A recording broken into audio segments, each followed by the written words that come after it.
दोस्तों, कुछ कहानियाँ ऐसी होती हैं जिनका जिक्र इतिहास के पन्नों में नहीं होता। ये कहानियाँ सिर्फ लोगों के दिमाग में, उनके ख्यालों में और उनके ज़िंदगी के अंधेरे कोनों में बसी होती हैं। ये वो कहानियाँ हैं जो धीरे धीरे एक खौफनाक रूप ले लेती हैं और जब हम इन्हें सुनते हैं तो हमारे रोंगटे खड़े हो जाते हैं।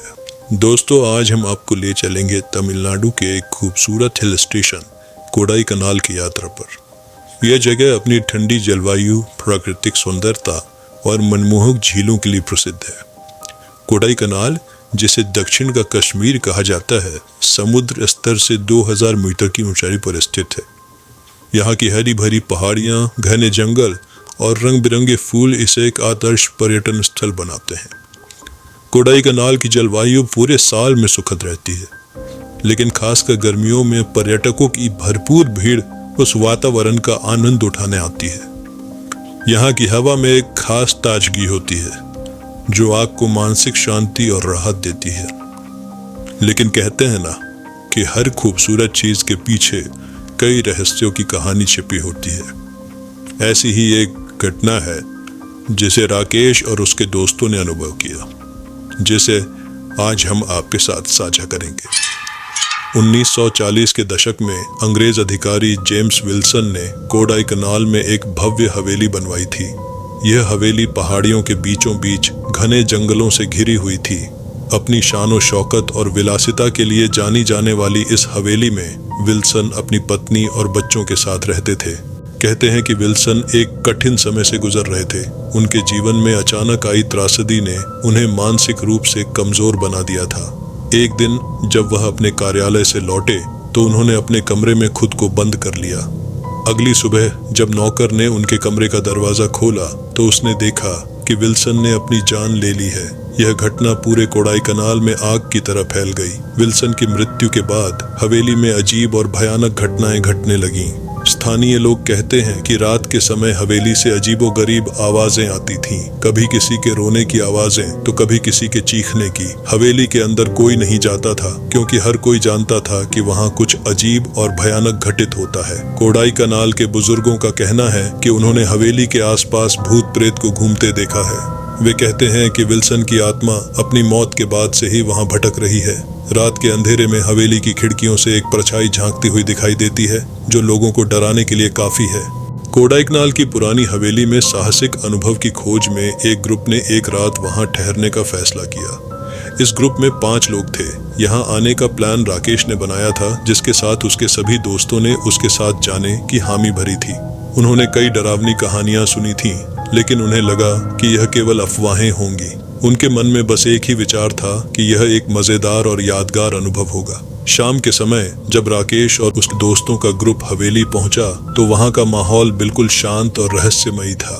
हवेली की पुरानी और जर्जर दीवारें, टूटी फूटी खिड़कियां और छत पर उगाई काई, सभी कुछ वहां की प्राचीनता और रहस्य को बढ़ा रहे थे। उन्होंने अपना सामान एक बड़े हॉल में रखा और वहां की पुरानी सजावट और फर्नीचर को निहारने लगे। रात के खाने के दौरान जब वे सभी मिलकर हंसी मजाक कर रहे थे, अचानक एक तेज आवाज आई। ये आवाज रसोई से आई थी जहां किसी ने बर्तन गिरा दिए थे। सभी ने इसे हवा की वजह से हुई घटना मानकर नजरअंदाज कर दिया और अपने खाने में मशगूल हो गए। लेकिन उन आवाजों ने उनके मन में एक अनजाना सा डर बैठा दिया। रात के लगभग 1 बजे सभी अपने अपने बिस्तरों में सो रहे थे। हवेली में हर तरफ सन्नाटा था। अचानक उन्हें दरवाजों की खड़खड़ाहट और फर्नीचर के हिलने की आवाजें सुनाई दी। किसी ने धीरे धीरे कमरे का दरवाजा खटखटाया। राकेश ने उठकर दरवाजा खोला, लेकिन वहां कोई नहीं था। यह घटना उनकी रीढ़ में सनसनी दौड़ा देने वाली थी। राकेश और उसके दोस्त अब पूरी तरह से जाग चुके थे। उन्हें हवेली के हर कोने से अजीब आवाजें सुनाई देने लगीं। कभी किसी के रोने की आवाज तो कभी किसी के हंसने की। हॉल की दीवारों पर अजीबोगरीब परछाइयां नाचती हुई दिखाई देती थीं। एक दोस्त ने कहा कि उसने एक सफेद साड़ी पहनी औरत को देखा जो उसे हवेली के बाहर बुला रही थी। राकेश और उसके दोस्त अब पूरी तरह से डरे हुए थे। उन्होंने एक दूसरे को संभालते हुए पूरे हॉल में चक्कर काटना शुरू किया। वे समझ नहीं पा रहे थे कि यह सब क्या हो रहा है। उनकी हिम्मत जवाब देने लगी थी। उन्होंने प्रार्थना करना शुरू किया और भगवान से इस संकट से बचाने की विनती करने लगे। अचानक हॉल की एक खिड़की जोर से खुल गई और एक तेज हवा का झोंका अंदर आया। उस हवा के साथ ही उन्हें एक अजीब सी गंध महसूस हुई, जैसे किसी ने जले हुए कागज को फूंक मारकर बुझाया हो। हॉल की एक दीवार पर खून के धब्बे दिखाई दिए। यह दृश्य देखकर उनकी हालत और भी खराब हो गई। वे समझ नहीं पा रहे थे कि यह सब कैसे हो रहा है। जब सुबह की पहली किरणें हवेली के भीतर आईं, तो ग्रुप के सदस्य तुरंत वहां से निकल गए। उन्होंने तय किया कि पहले वे स्थानीय लोगों से इस हवेली के बारे में और जानकारी लेंगे। गांव की ओर जाने पर उन्होंने कुछ बुजुर्गों और स्थानीय निवासियों से बात की। जब उन्होंने हवेली का नाम लिया तो लोगों के चेहरे पर डर साफ झलकने लगा। एक बुजुर्ग ने उन्हें बताया कि इस हवेली का इतिहास बेहद भयावह और रहस्यमयी है। स्थानीय लोगों ने उन्हें बताया कि कई सालों से लोग इस हवेली में रात बिताने का साहस कर चुके हैं, लेकिन सभी के सभी वापस नहीं लौट पाए। जिन्होंने वापसी की, उन्होंने हवेली के अंदर घटित अजीब घटनाओं के बारे में बताया। रात के अंधेरे में दरवाजों की खड़खड़ाहट, फर्नीचर के हिलने की आवाजें और रहस्यमयी परछाइयों का नाचना आम घटनाएं थीं। सबसे डरावनी बात थी उस महिला की चीख जो रात के समय सुनाई देती थी। गांव वालों का मानना था कि यह चीख उस अंग्रेज अधिकारी की पत्नी की थी, जिसने अपने पति की आत्महत्या के बाद खुद को फांसी लगा ली थी। उसकी आत्मा आज भी अपने दुख को बयां करती है। एक स्थानीय दुकानदार ने बताया कि कुछ साल पहले एक यात्री ने हवेली के अंदर रात बिताने का निश्चय किया था। वह यात्री भूत प्रेत की कहानियों पर विश्वास नहीं करता था और उसे लगा कि यह सब सिर्फ अफवाहें हैं। लेकिन अगली सुबह जब वह हवेली से बाहर निकला तो उसका चेहरा सफेद पड़ा हुआ था। उसने बताया कि उसने रात के अंधेरे में उस महिला को देखा था जो हवेली के अंदर भटक रही थी। स्थानीय लोग मानते हैं कि हवेली में कुछ ऐसा है जो मानव समझ से परे है। वहां जाने वाले हर व्यक्ति ने किसी न किसी भयानक घटना का सामना किया है। कुछ लोग कहते हैं कि उन्होंने हवेली के अंदर किसी अदृश्य शक्ति को महसूस किया जो उन्हें डराने और बाहर निकालने की कोशिश कर रही थी। उस हवेली में जाने वाला एक व्यक्ति जिसका नाम राहुल था, जो अत्यंत साहसी और उत्सुकता से भरा हुआ था, उसने यह ठान लिया था कि वह हवेली में रात बिताकर सभी अफवाहों की सच्चाई का पता लगाएगा। जैसे ही रात का अंधेरा छाने लगा, राहुल ने अपना बैग उठाया और हवेली के सबसे पुराने और सुनसान कमरे की ओर बढ़ गया। वह कमरा हवेली के पिछले हिस्से में था, जहां कई वर्षों से किसी ने कदम नहीं रखा था। कमरे में पहुंचकर राहुल ने देखा कि दीवारें धूल और जाले से ढकी हुई थीं। कमरे के कोने में एक पुरानी लकड़ी की कुर्सी थी जिस पर उसने बैठने का निर्णय लिया। उसने अपना टॉर्च और मोबाइल अपने पास रखा और कमरे के माहौल को महसूस करने लगा। बाहर हवा की आवाजें सुनाई दे रही थीं और अंदर सन्नाटा था।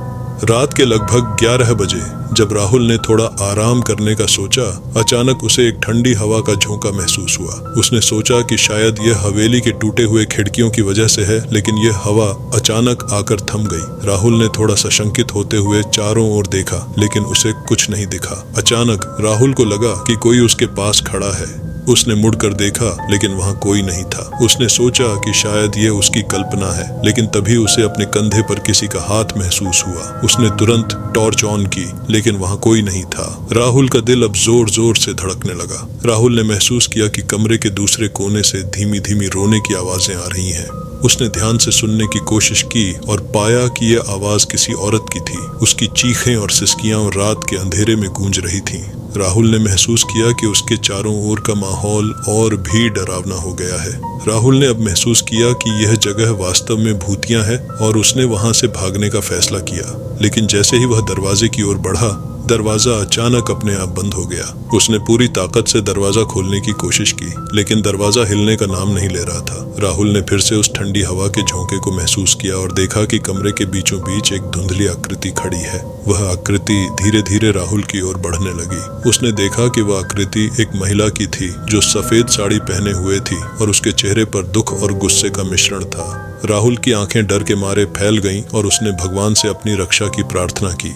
राहुल रात भर उस डरावने साए के साथ जूझता रहा, पर अब सुबह होने ही वाली थी। जैसे ही सुबह की पहली किरणें कमरे में आईं, वह आकृति अचानक गायब हो गई। दरवाजा भी अपने आप खुल गया। राहुल तुरंत वहां से बाहर निकला और हवेली से भागकर गांव के पास पहुंचा। सुबह होते ही राहुल ने अपने अनुभव के बारे में गांव के बुजुर्गों को बताया। उन्होंने उसे बताया कि यह महिला की आत्मा वास्तव में उस अंग्रेज अधिकारी की पत्नी की है, जिसने अपने पति की आत्महत्या के बाद खुद भी अपनी जान दे दी थी। उसकी आत्मा आज भी अपने दुख और गुस्से में उस हवेली में भटकती है।